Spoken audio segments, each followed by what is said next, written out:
Today on the Ancestral Findings podcast, Margaret Mackall Smith Taylor was the wife of 12th U.S. President Zachary Taylor.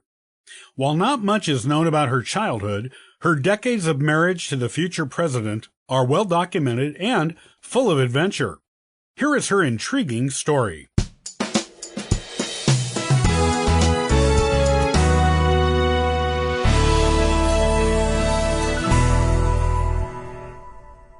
The wife of 12th U.S. President Zachary Taylor, Margaret Mackall Smith, was born September 21, 1788, in Calvert County, Maryland.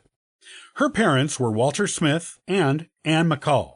Like most First Ladies, Margaret was born into a family of wealth and influence. Her father was a wealthy planter and an officer in the American Revolution. Her mother also came from an influential and well-known family with origins in the early American colonies.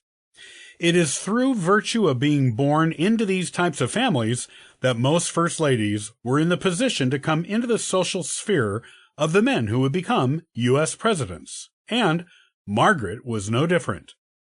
Her ancestry in colonial America was impressive. Of both English and Scottish descent, her earliest American ancestor on her father's side was her great-great-grandfather, Captain Richard Smith, who was born in England and came to the American colonies in 1649, settling in Calvert County, Maryland. During the English Civil War and brief period of Protestant civil rule in England between King Charles I and King Charles II, Captain Richard Smith was appointed Maryland Attorney General by Oliver Cromwell. On her mother's side, her earliest American ancestor was her great-grandfather, James Mackall. James was a Scottish immigrant who came to the American colonies as an indentured servant, settled in Calvert County, Maryland, and bought his freedom in 1668. Margaret was the youngest of 7 children born to her parents. One of her older sisters married into the family of former First Lady Louisa Johnson Adams, on Louisa's mother's side. Margaret was also a childhood friend of Nellie Custis, Martha Washington's granddaughter. Margaret clearly traveled in well-known and connected circles among the Virginia and Maryland landed aristocracy of the late 18th and early 19th centuries due to her family's wealth, influence, and reputation. More particularly, Margaret's father was a tobacco planter, and he owned a large plantation. This put him and his family squarely in the sphere of other prosperous tobacco planters and plantation owners. Because of her social status and her family's wealth, Margaret received a better education than most girls of this time period. She was trained in sewing, embroidery, music, and the management of servants, which were essential skills any plantation girl who hoped to marry a plantation boy would need to know. She was also taught reading, writing, grammar, and basic math. While this was not a stellar education at an exemplary private school, which included instruction in foreign language, as some former First Ladies received, it was considered a quality one for a plantation owner's daughter, who would likely become a plantation owner's wife. Margaret lost her mother when she was only 10 years old. Being the youngest daughter of a large family with a busy father, she spent much time afterward at the nearby home of her mother's parents, Margaret's maternal grandparents. They, too, had a plantation called God's Graces. Margaret's mother and aunts had, in their youth, been celebrated in Calvert County as the 8 beautiful daughters of General Mackall. As such, these women made brilliant marriages that connected Margaret to the most powerful political families in Maryland. Her aunts married governors, Maryland Convention members, and Revolutionary War generals. Margaret's father died when she was 16, after which she moved to Louisville, Kentucky, to live with her older sister, Mary Ann, who was the sister closest in age to her. Mary Ann was married to Samuel Chew, a member of another prominent Maryland family. It was 5 years later, while still residing with her sister in Kentucky, that Margaret was introduced to Zachary Taylor. Dr. Alexander Duke, an old family friend of her father's, was the one who made the introduction. At the time, Taylor was a lieutenant in the US Army and was on leave. The couple hit it off because on June 21st, 1810, Margaret and Zachary wed at Mary Ann and Samuel Chew's double log cabin in Kentucky. Over the next 40 years, Margaret led an itinerant life as the wife of a U.S. Army officer. She and Zachary were always being moved around by the Army, stationed at one outpost or another.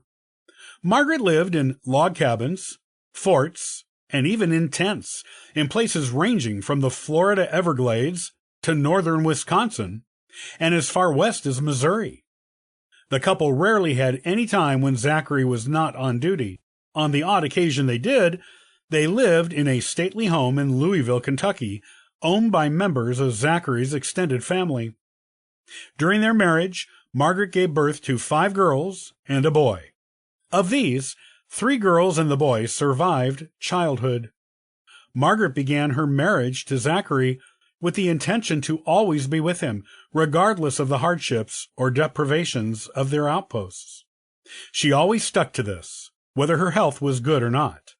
However, after losing 2 of her 5 daughters while on a horseback trip across the American frontier, a 4-year-old and a 1-year-old, she insisted on sending her oldest daughter and the daughter and son she would later bear back to Louisville to live with relatives and receive schooling once they were old enough to be away from her. And while she started out her journey as a military wife in excellent health, Zachary's letters after that fateful trip, where she lost 2 daughters, always referred to Margaret's health as delicate. The remaining children all joined Margaret and Zachary again at Fort Crawford in the mid-1830s, when Zachary got stationed there for 4 years. During this time, Margaret took on the duties of a farmer's wife and had a successful garden while also raising livestock. By the time Zachary was restationed, all of the children had either married or otherwise left home. Their daughter, Sarah, became the first wife of Confederate President Jefferson Davis, but died 25 years before the Civil War began. The Taylors traveled with the Army together for more than another decade, and Margaret was often the only woman at these outposts. Without her children or other female companionship, she became quite lonely. During a posting in Baton Rouge, she turned down the spacious and luxurious quarters of an officer's wife, and instead renovated a dilapidated Spanish house, beginning another garden, and teaching the Army wives who were once more around her how to make butter and other dairy products. She began to join Zachary on the frontier less and less, preferring to stay at her Baton Rouge cottage. In 1845, during the Mexican War, when her husband was tasked with securing the U.S. position at the Rio Grande, Margaret became deeply religious, probably as a means of dealing with Zachary's most dangerous assignment yet. When he came back, a celebrated war hero, she had a period of relative peace where they traveled to visit all of their children and do some sightseeing as far north as Niagara Falls, New York. However, when Zachary was put forth as a candidate for U.S. President for the Whig Party, she was staunchly against it, believing it to be a ploy by the nation to deprive her of his company in what was supposed to be their retirement. Zachary himself joked that he would vote for the other candidate because he knew his wife was firmly against him winning. When Zachary won the presidency, Margaret attended the inauguration, but refused to go to a dinner with the outgoing Polk family the night before, and also did not attend the inaugural ball. During Margaret's brief time as First Lady, she enjoyed the company of her 2 remaining daughters, one of whom lived with her husband and children in nearby Baltimore and visited often, and the other of whom lived with her husband and children in the White House with Margaret and Zachary. Their son, Richard, was estranged from Zachary and not encouraged to visit, making only one attempt to do so while his father was president. As First Lady, Margaret primarily focused on the joy of getting to be with her daughters and grandchildren.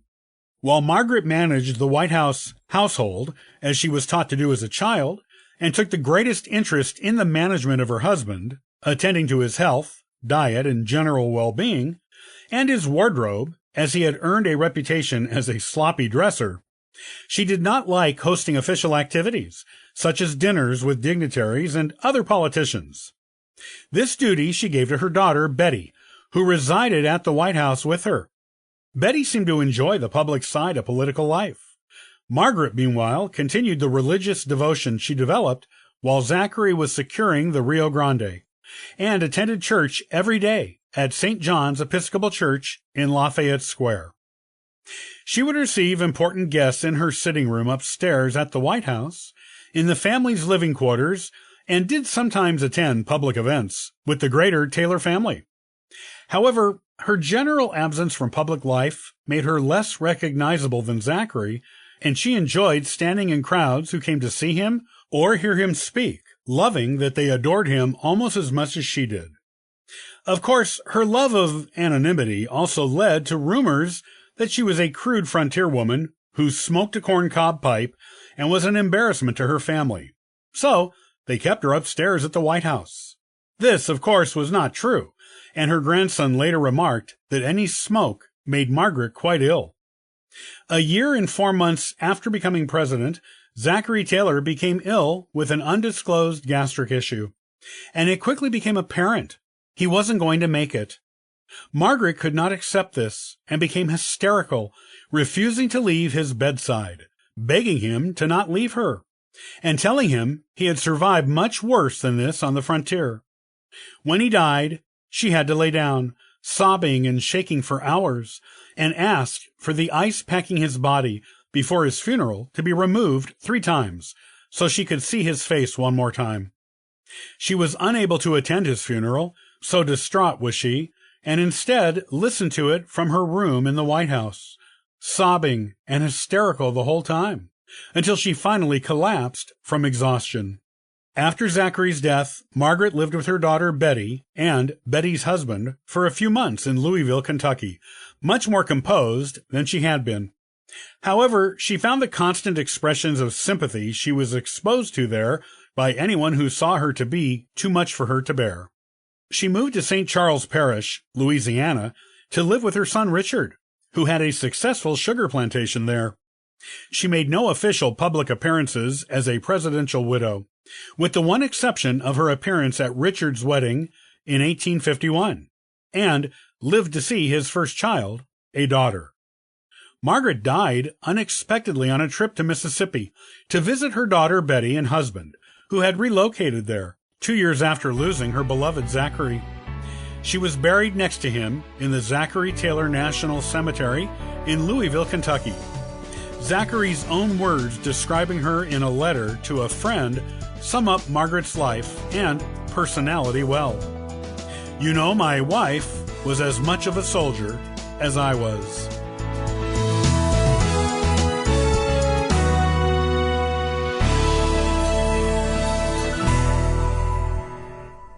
Thanks for listening to the Ancestral Findings Podcast. You can subscribe to the podcast on YouTube and iTunes. Also, check out ancestralfindings.com for free genealogy lookups, ebooks, and weekly giveaways. Happy searching!